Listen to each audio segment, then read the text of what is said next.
Bom, vamos lá. O Internacional é quem joga amanhã contra o glorioso Criciúma.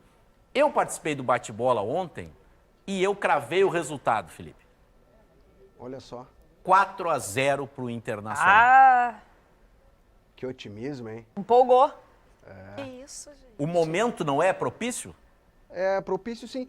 Sabe que, se a gente for analisar antes do jogo, por óbvio, né, e no Inter se faz isso, imaginar qual é o cenário. É o Inter favorito, o Inter tendo a posse da bola, o Inter indo para cima do adversário, empurrando o Criciúma para o seu campo de defesa, e é justamente a análise desse contexto, Marco Aurélio, pessoal da bancada, é justamente esse contexto pré-jogo que faz com que o Roger pense numa mudança em relação ao time que entrou em campo na última rodada contra o Flamengo. E a mudança, curiosamente, se dá na defesa. O Cleiton Sampaio deve voltar a ser titular. Essa é a informação que a gente está trabalhando. O Rogel, não que ele tenha ido mal, ele até foi substituído no intervalo contra o Flamengo, fez uma falta temerária, né? Um pouquinho além, podia ter sido um pênalti. E aí ele foi substituído pelo Cleiton Sampaio. Mas a leitura é a seguinte, pessoal. O Rogel, ele é um zagueiro muito mais do embate físico, da bola aérea. E o jogo contra o Flamengo era um jogo quase de mano a mano, né? Onde os dois se atacavam mutuamente. Contra o Criciúma, o Inter vai ter que tomar a iniciativa.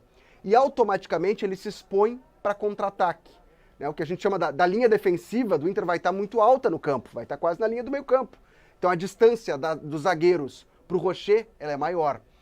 E o Cleiton Sampaio ele é muito elogiado no Beira-Rio, no CT Parque Gigante, inclusive é um motivo que fez com que o Inter o buscasse em Portugal, pela velocidade de recomposição no mano a mano.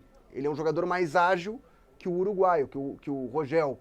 Então, o Cleiton Sampaio, nesse quesito, ele larga na frente. E ele também é elogiado pela capacidade de lançamentos, de inversão de jogo. O Roger falou sobre isso numa entrevista coletiva após-jogo, dizendo, olha, eu não conhecia essa característica, ele tem mais uma arma que eu não sabia. Então, não que o Cleiton Sampaio seja o melhor zagueiro do mundo, não, é na comparação. Rogel e Cleiton Sampaio. As características dos dois, quem casa melhor com o jogo? Cleiton Sampaio. Então, o Cleiton Sampaio larga em vantagem, o brasileiro larga em vantagem comparado ao uruguaio e deve ser a única mudança no time do Inter. Bruno Tabata segue como titular do meio-campo, ao lado do Alan Patrick, e o Rômulo como titular entre os volantes, porque o Fernando não se recuperou da lesão na panturrilha direita e possivelmente está fora, inclusive, do banco de reservas. Enquanto você falava, Felipe, você está me ouvindo bem? Tô ouvindo legal. Enquanto você falava, nós já ilustramos com o Campinho, o famoso Campinho, né?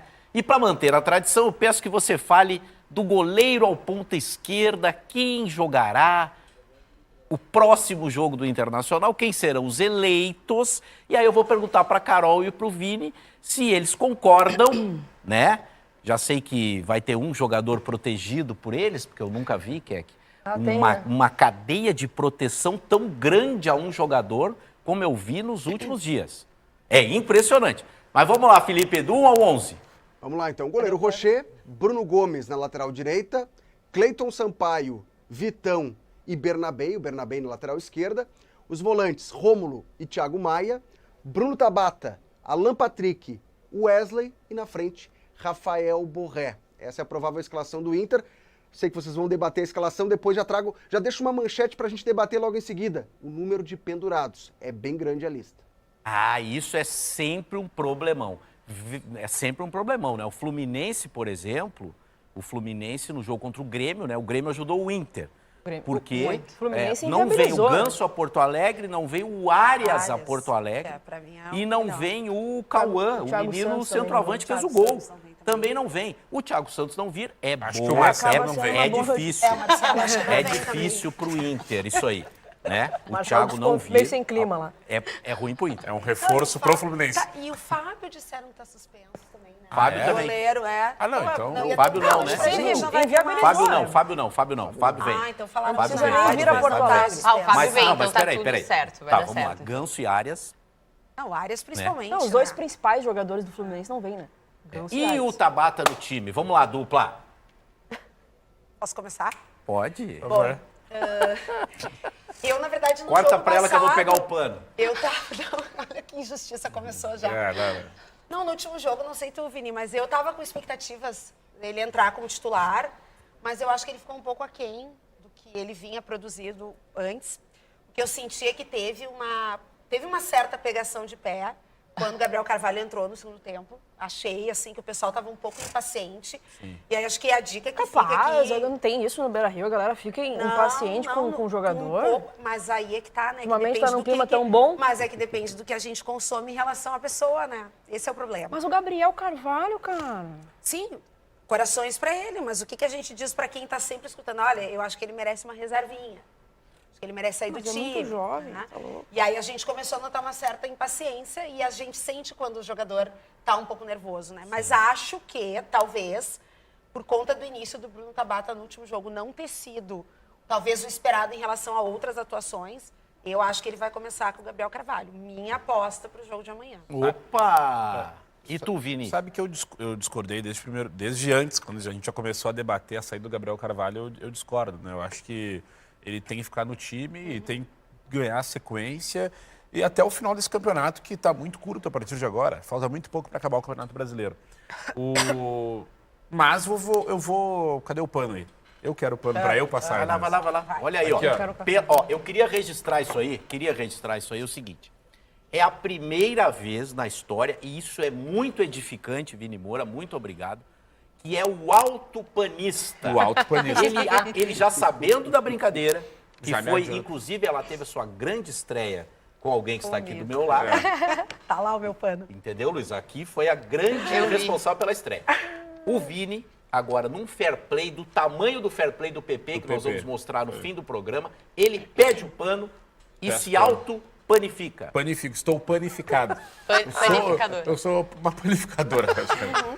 Eu quero dizer que eu fui contra a saída do Gabriel Carvalho, mas entendo, a gente pode entender, mas a gente pode não concordar.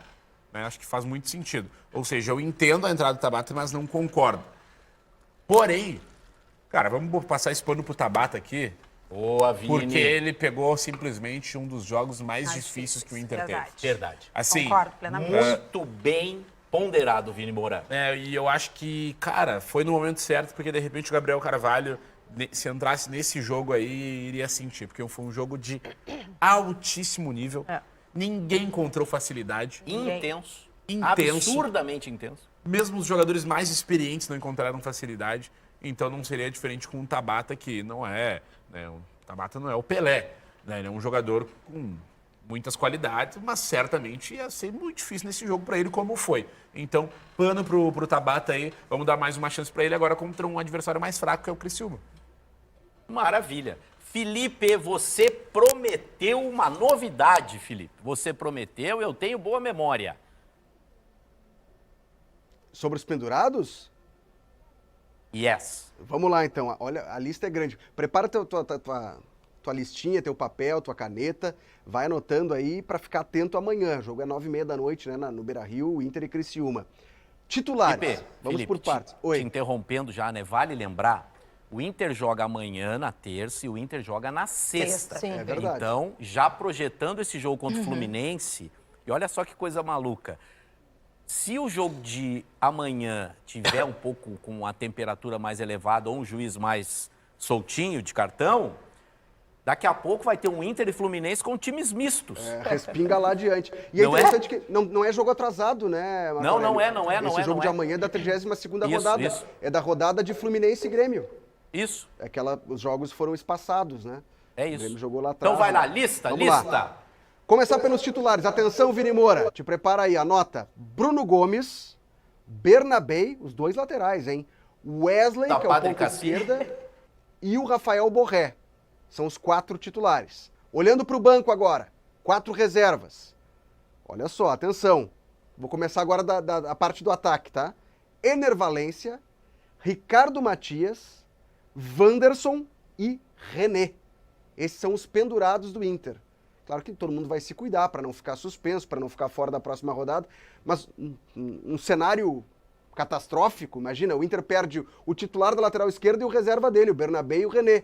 E pro ataque pode perder Borré e Ener Valencia, né? No pior dos cenários possíveis. Então, o Inter, esses jogadores em específico vão ter que entrar, tomar todo o cuidado possível, não discutir com o juiz, aquela coisa toda, né, Marco Aurélio? Não entrar em confusão para não levar um cartão bobo. Pianinho, e eu queria dizer o seguinte, no bate-bola tem o tal do palpitômetro. E eu fiz confusão, Keck. Inter e Criciúma, eu votei 2-1. Inter e Fluminense, Inter e Fluminense, pelo votou 4. time do Fluminense, eu votei 4-0. Foi isso, não foi pro jogo de amanhã, entendeu? Que eu pensei, cara, não veio o Arias, não veio o Ganso, não veio o centroavantezinho, que até fez gol contra o Grêmio, 4-0. Contra o Fluminense, até eu coloquei vitória do Inter. A Keck votou no Inter, no Até eu, palpitômetro. 2-1 Tu pro Inter. vê só que momento, né? Pra ver o momento A Inter. Keck que quis questionar Rocher versus Marquezinho. Não. Vamos pular esse assunto. Tu te apegou Vai, nessa aí.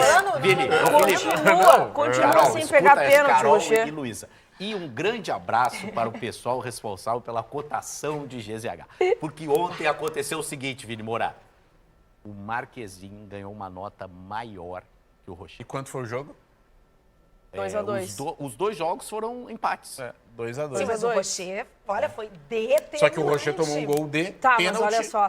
no 1-1. Tá, mas olha só. E segundo o Keck, precisamos falar sobre o Rocher. Precisamos falar sobre o Rocher. Nunca mais pegou um pênalti, gente. Não é a corneta, é Mas informação. pegou, né? Mas o Marquezinho também pegou, foi. pegou, não Azar, Que ele teve azar no sensacional, rebote. Felipe. Não é corneta, é informação. É Tem informação. um gesto técnico muito importante, tá? Sim. Que o goleiro aprende. Qual?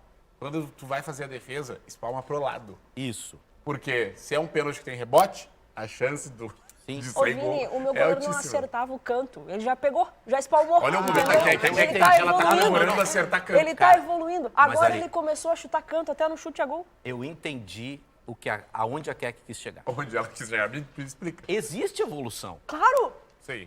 Ele não acertava o canto. Existe evolução. Porque Se ele não foram acertava o duas canto. decisões em cobrança de pênaltis. Ele errou todos os cantos. Exato. Aí um dia ele não só acerta o canto, como defende. Depois sai gol. Detalhe. Detalhe. Aquela coisa, hoje não, hoje não, hoje não. Hoje sim. Mas ele entendeu? conseguiu. Foi isso. Depois a gente vai falar do Grêmio, Felipe. Mas você estava lá no Maracanã, você testemunha ocular da história. Ele escolheu o canto num chute durante Escolheu o o jogo. canto num Marco Aurélio, eu tenho um depoimento importante sobre esse lance. Boa! Então eu vai tava lá, atrás vai do lá. gol. Eu tava Vai lá. atrás do gol do Marquezinho. E na hora o lance foi tão rápido que eu pensei assim, não, essa bola desviou em alguém. E aí tu Quando pensou isso, eu pensei, e aí qual é a primeira reação? É ficar olhando a reação dos jogadores, para saber de que forma que eles vão reagir.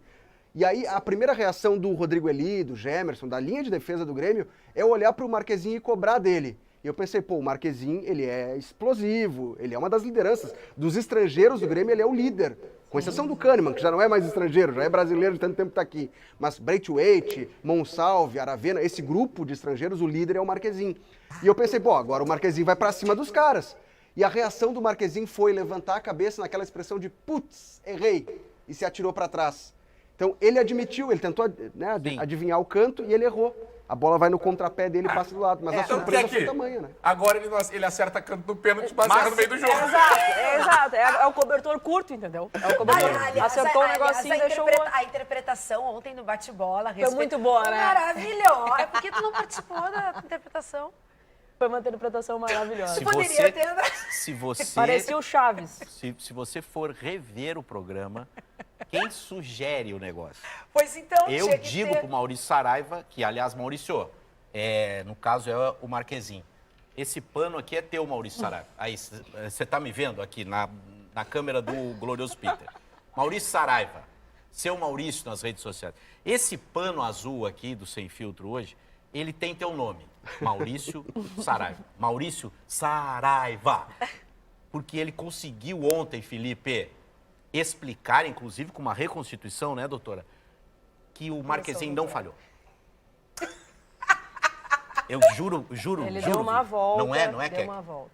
Ele disse que o Marquezinho não Qual falhou. a explicação? Enfim, mas vamos voltar Mas ao explicação Internacional. técnica de O Felipe está aqui por esse motivo. Aquela última, Felipe, como diria o nosso amigo André Hernan, qual é a última? Bom, falei sobre a projeção de público, né? 30 mil torcedores é a Que projeção maravilha. feita pela diretoria do Inter, que fez uma promoção para esse jogo, né? Os 3 mil primeiros sócios que fizessem o check-in teriam um preço menor na compra do ingresso. E essa promoção continua para a próxima rodada, contra o Fluminense, ou seja, a diretoria está proporcionando para que o torcedor se engaje cada vez mais e contribua dentro de campo, né? O público do Beira-Rio tem aumentado, não é um público, nessa projeção feita para amanhã, comparável ao Clássico Grenal, ao jogo contra o Flamengo, ali se ultrapassou aquela marca de 40 mil torcedores no estádio. Contra o Criciúma vai ser 30 mil, mas é terça-feira, 9h30 da noite. É um bom público, essa é a margem. 30 mil pessoas no Beira-Rio amanhã à noite para apoiar o Inter contra o Criciúma e quem sabe voltar a vencer, aumentar a invencibilidade e entrar no G4. Que maravilha. Felipe, muito obrigado pela tua disponibilidade no nosso luxuoso Glass Studio, né, que temos lá na redação de GZH. Felipe, volte sempre, tá? E ainda te espero aqui no estúdio para tomar um cafezito com a gente. Valeu, gente. Me convidem. Vou aparecer mesmo.